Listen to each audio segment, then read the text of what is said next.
कि केदारनाथ से आए हैं महाराज जी हैं कि बहुत भीड़ इकट्ठा होती है जिससे अपवित्रता बढ़ती है, तो इसका क्या उपाय है।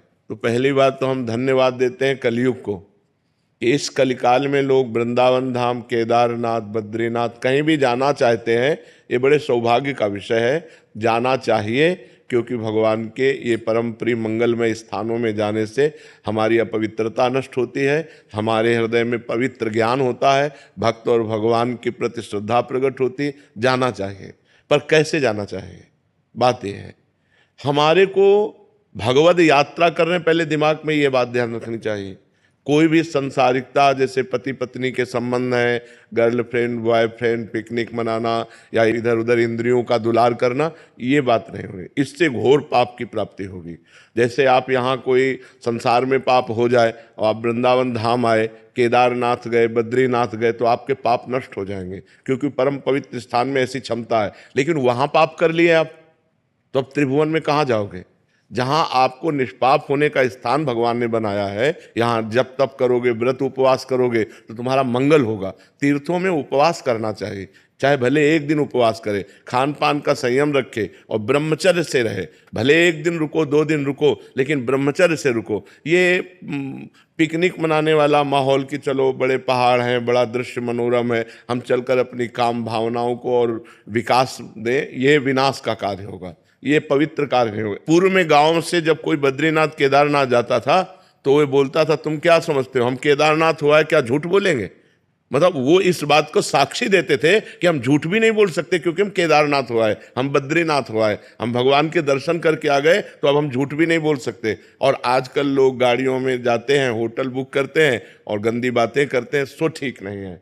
जाना तो ठीक है, लेकिन ऐसे जाना ठीक नहीं कि पिकनिक मनोरंजन अपने मनाने के लिए आप वहां जाओ तो घोर पाप हो जाएगा और उसका निस्तरण नरक में ही होगा, फिर नरक भोगना पड़ेगा। इसलिए ऐसे लोग तो जाएं मत। जिनको विलासिता करनी है वो लोग जाएं, जो तप करना चाहते हैं, जो भजन करना चाहते हैं, जो उपवास करके अपने पापों का नाश करके भगवान के प्रति बढ़ना चाहते हैं, उनको जाना चाहिए। और ये जो लोग विलासिता के लिए जाते हैं, हम कहते मत आओ, क्योंकि यहाँ पाप कर लोगे तो कहाँ जाओगे। अब बड़े बड़े होटल बने, होटल बुक किए और बंबई कलकत्ता की जैसी विलासिता करते हैं और पाप करके फिर यहाँ से चले जाते हैं, तो उनको कहाँ सुख शांति प्राप्त होगी। तो हम ये विनय करते हैं सबसे कि जैसे धामों में, तीर्थों में, भगवान के पवित्र स्थानों में जाया जाता, वैसे बनकर जाओ, गंदी बातें करने मत जाओ। गंदी बातें करना है तो अपना घर अच्छा है, क्योंकि जब कभी तुम्हारी सद्भावना बनेगी, चलो केदारनाथ चलते हैं, बद्रीनाथ, तो आप पवित्र हो जाओगे। लेकिन वहाँ यदि पाप किए तो कहाँ पवित्र होगे। दुनिया में कौन सा स्थान है जो इन पवित्र स्थानों में, भगवत धामों में पाप करने के बाद आप पवित्र हो सको।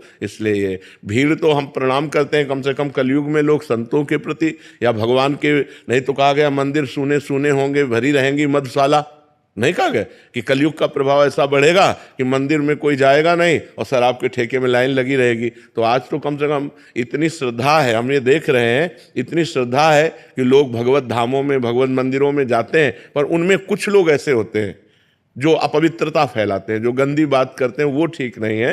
वगैरह धामों में तो अवश्य जाना चाहिए। भगवान ने कृपा करके अपने धाम को, जैसे बद्रीनारायण विशाल भगवान विराजमान है, जैसे केदारनाथ भगवान, काशी विश्वनाथ, 12 ज्योतिर्लिंग पूरे, भगवत धाम अयोध्या, भगवत धाम वृंदावन, ये सब इसीलिए प्रकाशित है कि जीव से भूल हो जाए, पाप बन जाए, गलती बन जाए, तो इन धामों में, तीर्थों में आने मात्र से, उपवास नाम जप आदि करने मात्र से वो पूर्ण निष्पाप हो जाता है। महाराज जी, कुछ लोग आते हैं कि जो पुण्य कार्य करते हैं, यहाँ भंडारा आदि या शबील आदि लगा ली, जिससे महाराज जी फिर उसके बाद कप वहीं पड़े हैं पूरे नहीं, ये उनको पाप लगता है, क्योंकि धाम में आकर आप पुण्य की भावना से अपवित्रता फैला रहे हो। ये जो दोना पत्तल खा पी के इधर उधर बोतलें फेंक देना है, ये अपवित्रता है।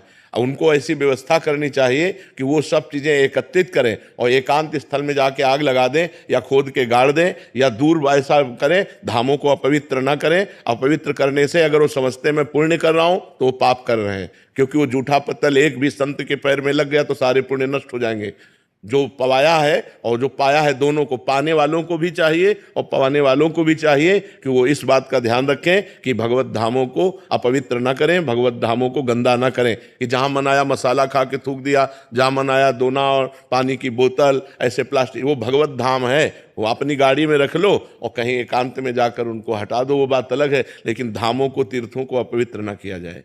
महाराज जी हाँ, हम सेवा कार्य क्या करें धाम में जब आए, तो क्या कोई सेवा करनी चाहिए? सबसे पहली सेवा है कि आप धाम को गंदा मत करो, न इंद्रियों की विलासिता के द्वारा और न कोई बाहरी आचरण के द्वारा। और दूसरी सेवा यह है कि खूब नाम जप करो, धाम में आकर ग्रंथों का पाठ करो, एक दिन कम से कम एक दिन उपवास करो, और जिस तीर्थ में आए हो वहां तीर्थ की महिमा सुनो, उसके अनुसार वास करो, तो ये धाम की सेवा हो जाएगी, तुम्हारा मंगल हो जाएगा, तुम्हारा पवित्र हो जाएगा, जीवन तुम्हारा सुखमय हो जाएगा।